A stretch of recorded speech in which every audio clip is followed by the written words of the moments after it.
Will mouthed everybody else's lines. And if you go back and watch the shows, if you guys remember when Don Cheadle was on the show?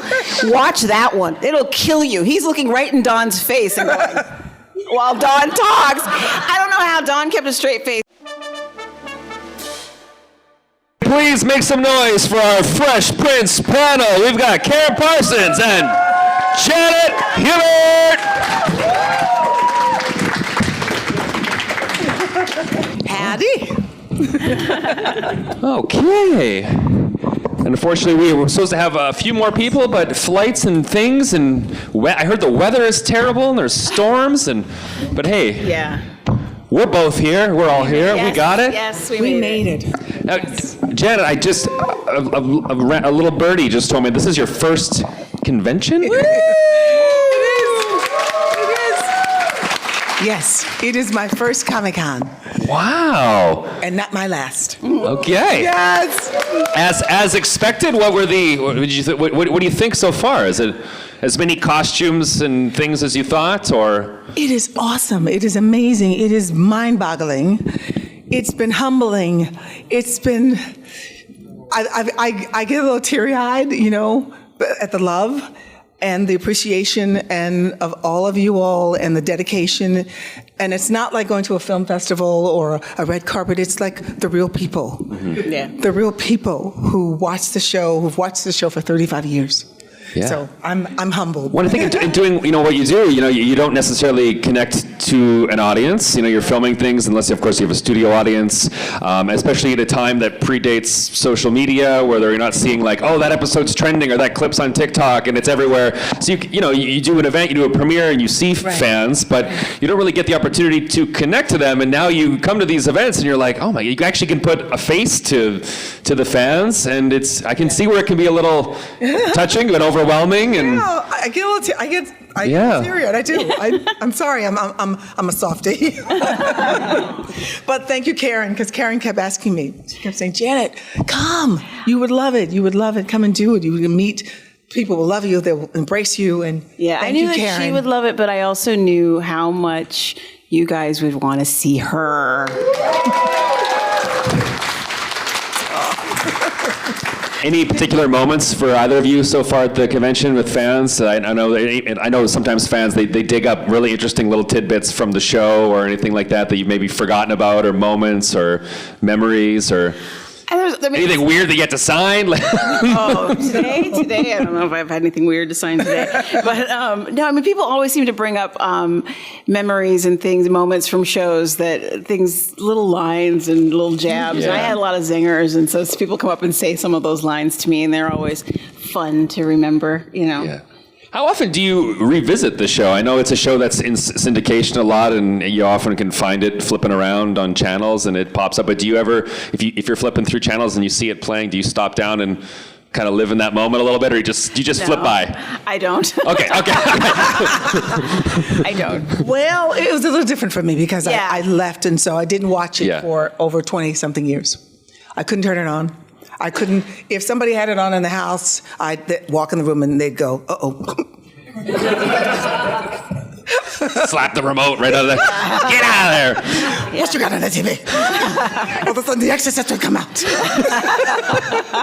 No, it's great. It's great. But now I find myself watching it and remembering and laughing and going, oh, I remember that. Oh, my God, I don't remember that. Yeah. I don't remember that episode of that. And my hair was like... It was like it had its own life. But I said, for me, part of it, just what's really something that is interesting is that I think of you I still think of you as the show and being on the show all the time. So like today, I have a picture of when Trevor proposed, which, and Janet was like, what is that? Because Janet wasn't in that episode. But I feel like, you were in that episode. You know what that is.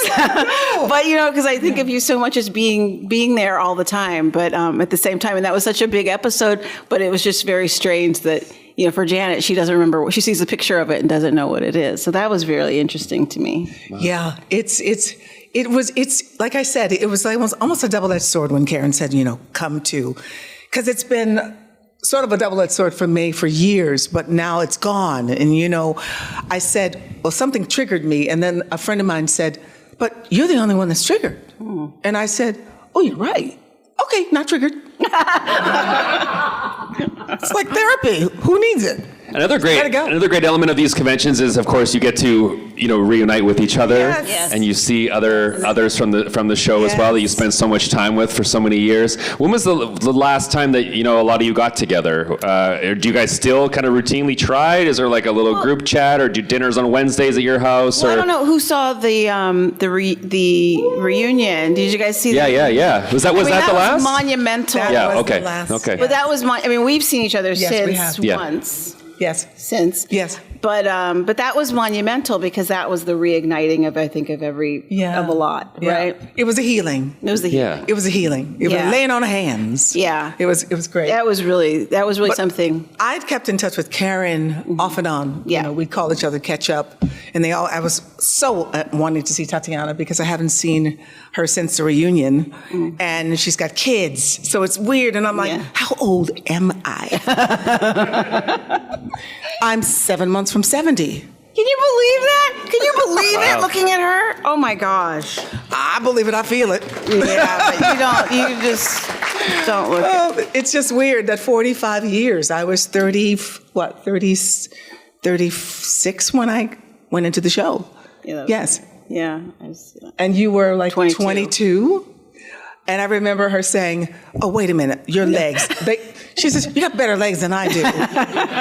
So they would dress me a little more, because I was a real dancer. So it's been great. It's nice to be able to sit with everybody. And I was really wanting to sit with Joseph and see Joseph again today. Yeah. But there'll be another time. Will be. Especially you said you're doing more, so hey, you'll see him again. Yep.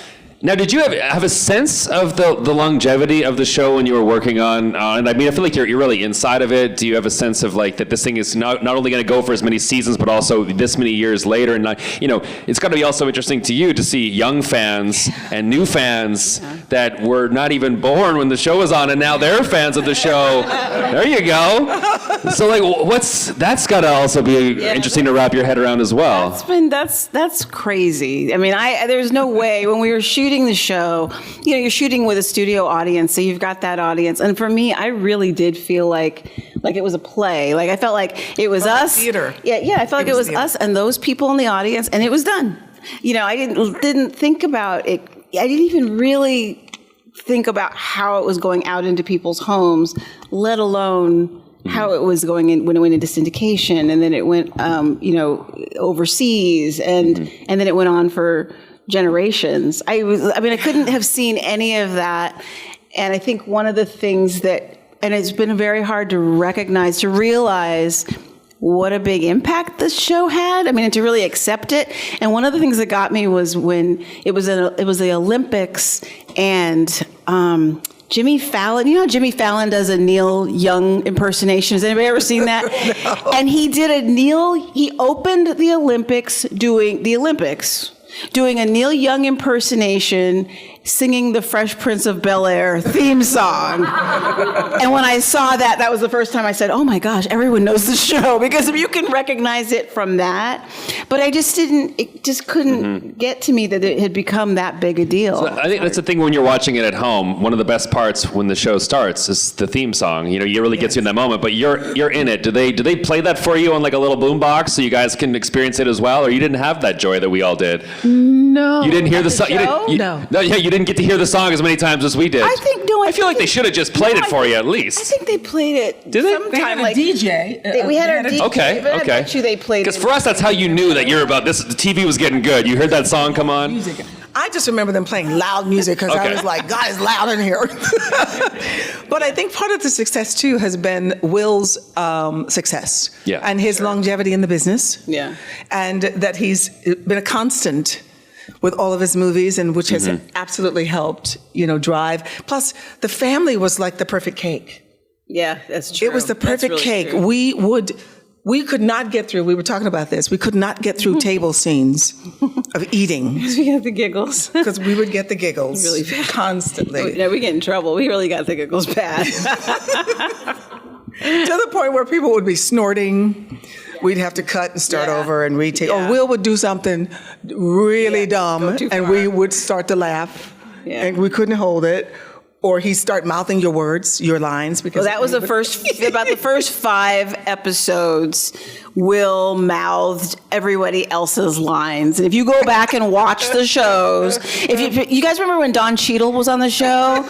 Watch that one. It'll kill you. He's looking right in Don's face and going, while Don talks. I don't know how Don kept a straight face. He did it to me on the pilot, and he had never done it in rehearsal. And I was so nervous. I was out of my mind nervous. And I come out, and my friend of mine was in the audience, and she turned to my mom and said, she's not breathing, because she could tell I was just like this. And I said my line, and then I turned to Will, and he said something, and then I went to speak to him, and he mouthed my line at me, and I froze. I was like, what's he doing? And I looked at James, and James looked at me like, oh, well, I guess you're done. And that was the first mistake of the show. But if you watch Will, he's just mouthed for the first 5 episodes. And so I finally told him to stop. Well, we do have a ton of fans here. I know you guys have questions as well. So please, if you have a question, line up at the mic for our guests. But I also want to know, speaking of, saying getting the giggles, and, you got to kind of contain yourself and then get it together. But I always wanted to know with the live studio audience, what happens if they get the giggles? What if you get, you hear sometimes the tracks, you hear the audience, and there's always the guy that throws in the little whoo at the end, or the yeah or whatever. Is there a certain threshold that they just haul somebody out of there? I bet there is. You know what I mean? If someone, I can imagine, right? No stories on set of like somebody going too far. Someone going a little too far. You're laughing a little too hard, sir. We need to. No, not on Fresh Prince. Other shows, yes. Really? Yeah. Yes? Yes. Oh, yeah. Yes, it wasn't on Fresh Prince. I was working on Miss Pat, and they had to do that. They take somebody out? Yeah. Oh, wow. It was the opener. They got into a tiff, and it was like, oh, my goodness. Oh, they were doing the dozens, and it was like, oh, my goodness. Oh, no. Oh, yeah. It was a little uncomfortable, and I kept thinking, should we leave? Oh, no. Okay. Yeah. But not Fresh Prince, no. Yeah, it was always pretty good. Yeah. Okay, good. They probably vet those people pretty well. So we brought bus loads of people in, and then we had Louis Dix, a comedian, and then we had DL Hughley, who were like, warm-ups. So we had the DJ going, playing really good music. And then, nice. DL came in. And then we had, comedians that would keep them going in between while we set up for other, for other scenes. And then they would also keep them excited and alive, so they weren't starting to fall off and fall asleep in between. What were the shoot days like? Like, how long were we shooting at a time? Were you doing full, like, how they... We did a dress. We did a clean dress without audience, right? They did it. They called it dress tech, where they just shot it clean without an audience. Okay. So they would have the lines clear. Right. But apparently they never used that. They never used that? That's what Madeline said. What? I didn't know that. The AD. Another great thing about cons, you learn new things. Yeah, our AD on the show said, she's like, because she was in there for that, she's like, you guys thought that you got your energy up during the day, during that tech shoot? You thought your energy was really high and you were really like matching the energy of the night? She's like, but your energy compared to when the audience was there was no comparison. We couldn't use what you did in the day because when the audience was there, everyone was much more hyped up. Right. Mm-hmm. It's like theater. Yeah. It is theater, basically. It's a small, intimate theater. Very cool. Okay, well, let's go to the audience. Go ahead to the microphone. What is your question? Hi, I just wanted to know which scene was your favorite scene, each of you, to be a part of. Ooh, good. Well, which I see. Well, for me, I think my favorite scene, which is my favorite show. I mean, there were a lot of things. It was in the first season when my character was she dropped out of college, and I had a lot of scenes in that I liked. But the dinner table scene of that. 3 months ago. 3 months ago. Hillary, what? 3 months ago. That was you. The only line she had in the whole thing. She said it like 4 times. I kept saying it was 3 months ago. 3 months ago. 3 months ago. But What 3 months ago? Yeah, because do you remember it? Yes. Oh yeah. Yeah.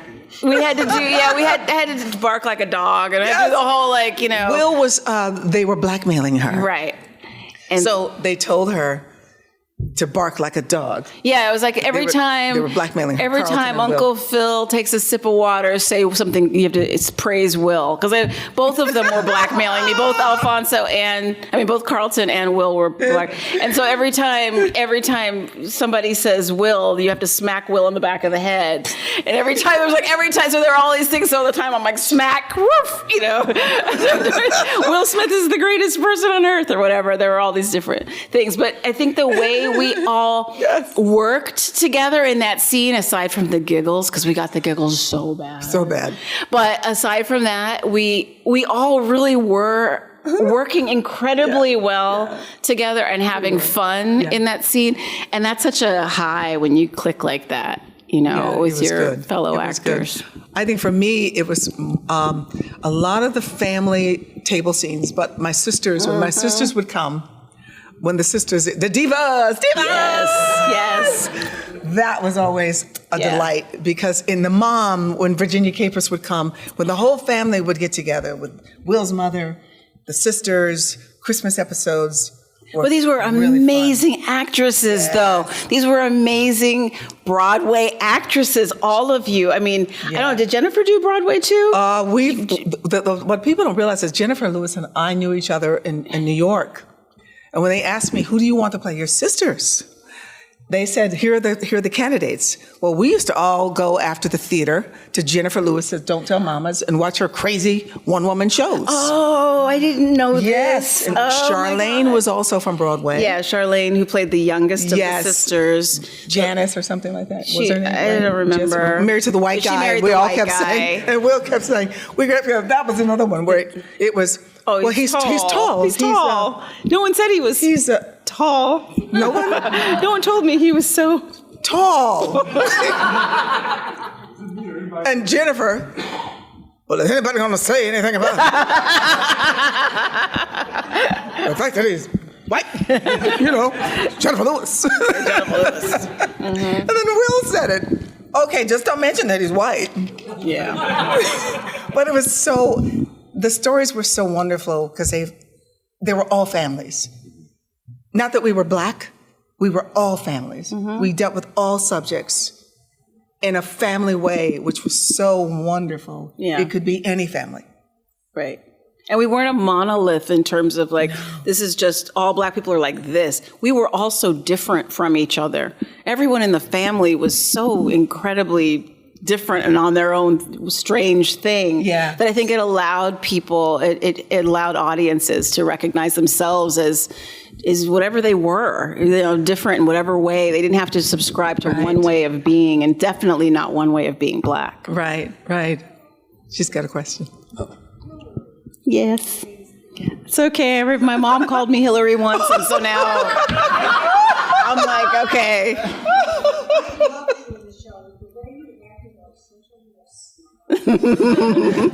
Thank you. Brilliant. Thank you. It was a lot of fun, and Judy Richmond was our wardrobe woman, and she dressed us. Something. She dressed Hillary, but she dressed all of us. She was incredible. So all credit goes to Judy Richmond, but it was fun playing a bad brat. Do you remember the last audition that we were all there? It was there were three of us. There was you, there was one other woman who was up for The Mom, and everybody kept asking me, who are you? You asked me, who are you? Who are you auditioning for? I was like, who are you here for? Who are you supposed to be playing? They all kept asking me, who are you? I was 34. And everybody kept asking me, who are you auditioning for? I got a migraine, I cannot tell you, because I said, I'm your mother. She goes, no, you're not. You are not. And I said, and then the other woman said, who are you here auditioning for? And I went, the mother. Damn it. And then I said, you ain't getting this job. Because nobody believes you. No, but you know what they asked for in the breakdown of the description? Remember, for the mother, They said they yes. wanted a Denise Nichols type. Yes. And I don't know does anybody know Denise Nichols here? If you saw her face, you'd probably recognize her. She was on room Wonderful actress. 222, and Yes. she was a lot of work. If you see her, you recognize her. Lovely actress. And they said they wanted her type, and she was there. She was there. That's the other thing. She was there. She was showed there. up. Oh, no. I forgot about that. She was the other woman. And she was reading a newspaper like this. Of course she was. So wait, you beat out Denise Nichols, and it was on a Denise Nichols type role? I forgot about that. Wow, that is impressive. My head was She came about and to took it explode. away. She was Wow, just you like, did a better no. Denise Nichols than Denise Nichols did. No, and the beauty is she's nothing like Denise Nothing like her. Nichols. And that's Nothing the like her. beauty of it, too, is that they thought they wanted Denise Nichols, and they met Janet, and they were like, on second thought. And my agent had to tell me to get up, get on my bicycle, go to the men's golf, and pick up the facts. Because I was like, I don't want to do a sitcom. What's a sitcom? I do theater.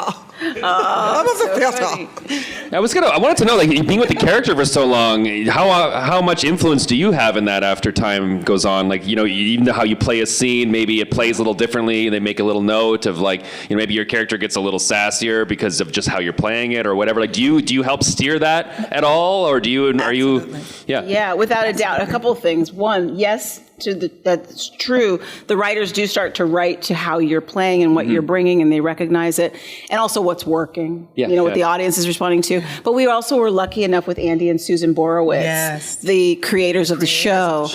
From the beginning, they did something where we would do a run through. At the end of the day, we'd rehearse all day, figure out the blocking of from the script, where we move, how we move, and everything. And at the end of the day, they would bring the writers and producers would come downstairs and watch us run through the whole thing, through every scene With the scripts in hand. Yeah, and we'd still do the blocking, and we'd go through the whole thing, and they'd make notes on things that didn't get laughs and things that did get laughs, and we did it like that. Then we sat down, and the first thing that was said when we were done and we sat down, Andy and Susan turned to us and said, "So how did it feel for you?" And they wanted to first know what we thought, if we had problems, so we could say, you know what, I felt funny in this scene talking to Will about this. I think I'd talk to my mom about this, and they would make the adjustment. Or James Avery would often say, that little girl would not say that to her father, not in this family. Right. She would not say this, and they would, she wouldn't speak to him that way. And they were very respectful of that. They were, and James and I were the parents. We were the oldest people on the set. And so we felt that responsibility to Tatiana. To making sure that Tatiana was not in anything that was a little scandalous. I would be like, hey, no, we're not going to do that. That's a little girl there, so let's not do that. I took my mommy role very seriously, and the responsibility of these young people. But it was great. It really was. It really was. Probably from the moment you put her in her place and she said, "You're going to be the mom," they're like, "That's the mom." They probably knew right away. They're like, "You got the mom attitude from the get-go." What do you mean I'm not the mom? They're like, "That's the mom." But coming from the theater, right, we would do this thing where Will would roll up and your windows would start shaking in your dressing room. Boom, boom, boom, boom, boom. It's the truth. Ooh. And so you knew he was coming. He'd come in, yo, what's up? Yeah. I'm 34. I'm an older woman, and I've never heard this kind of music. My eardrums are bleeding. Damn near. So I would say to Will, honey, that's a little loud. Mom energy. Yeah. That's great. Yeah. But in the theater, if you are 1 minute late past half hour at places, you're off the stage. That's right. That's right. And coming from the theater, I had a theater etiquette that I should have dropped a little bit. I could have dropped a little bit, made it a little easier when somebody was really, really late, or we sat on the set waiting for people. But I had the theater etiquette and being an understudy, I was an understudy in Cats, when Cats first opened. I was Betty Buckley's understudy, and on top of playing my role as Tantamile, singing for soprano and doing attitude jumps and splits, So if you were late, you went on. I had to go on without an orchestra rehearsal, without a costume, without makeup. And it was 2 weeks after we had opened in Cats. And I just remember the traumatization of, having to go on and have that responsibility. So I had this theater etiquette that I had to drop it, because sitcoms are different. Yeah. And let them be who they are, So it got to the point where we danced before we did a show. We all got in a circle and we boogied. Yeah. Yeah. The music was loud, it was cranking, and we wrapped ourselves up. That's amazing. Yeah. All right, To bring it down. we got time for one more audience question. So, sir, you are the last. Go ahead. Yeah, so my question is, I know on the show, Jeffrey was like the greatest sneak disser of all time in history. So my question is, how much of that was just actually written in the script or opposed to improv? With Jeffrey, you mean? Just all of y'all in general. Joe Marcel? Yeah. Well, I mean, I'll just say this and you can speak to it too, but there was very little ad-libbing going on. So sometimes there were line changes in the middle for Will, but generally Joe's just, he's British. So he Stick to the script. He'll stick to it, but he's also really cutting. I mean, that's just who he is. He's dry and he's cutting. He's British, so he was perfect in terms of that. Yes. We would add. James and I would add some things as a couple. We would add movements. We would add a couple of lines when something was intimate between us. We would do our little thing, but generally we stuck to what they wrote, because as actors, it's my job to make your words sing. As a singer, to make your notes beautiful, Right. So we didn't overstep that. Will did though. Will did. Yeah, but it was his show. So he was the Fresh Prince. I remember walking in and I said, "Who are you playing?"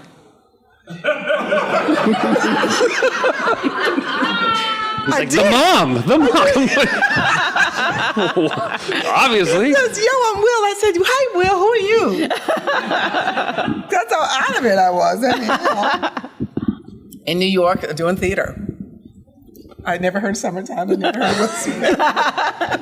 Well, your very first Comic-Con panel, hopefully I've set the bar low enough that the rest are just going to get better from here. No, you get very good questions. Oh, well, maybe they set the bar too high then. Well, give it up one more time, everybody. Our Fresh Prince panel, Karyn Parsons, Janet Hubert, everyone. Thanks, you guys. You guys, thank you. This is Bo Billingsley, and you're watching Fandom Spotlight. Be sure to like and subscribe, but more importantly, have fun and follow your fandom.